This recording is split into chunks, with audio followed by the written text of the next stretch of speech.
Hi beautiful people, on today's video we'll be making a yarn wig, and these are the tools I'll be using: a scissors, needle, thread, and of course a net. This is just a normal cloth net that the tailors use, so I just cut off small part like this. I'm going to sew it at the front there as a frontal. This is the kind of wig cap that I use. It's double, so I use the two of them because this cap is really light. So now you're going to sew down the wig, the net to the cap on a straight line. I was having issues with the thread. You sew it on a straight line like that. Then now I'm going to sew from the net to the cap, from the net to the cap, like stitching it very firmly. So after this, I'm going to take the cap off, turn it inside out, and just cut off inside that box like that, so that it will be the net alone visible.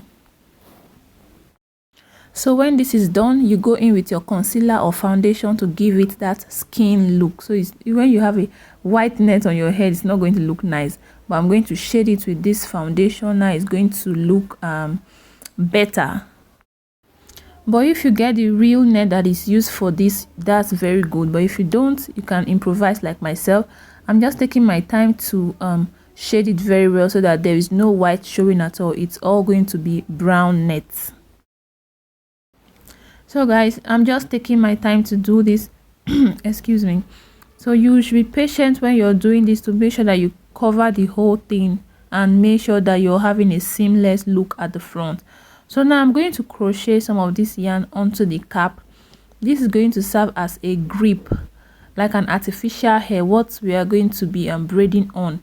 If you crochet the whole already made hair on this light cap, it's going to break the cap.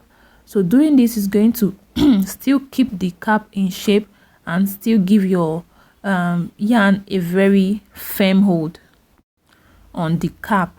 So I'm just twisting it like that. Twist the hair. I'm going to twist like this until I cover up all the back part of the hair. So this is what it's looking like. You see, it gives it very neat and firm look.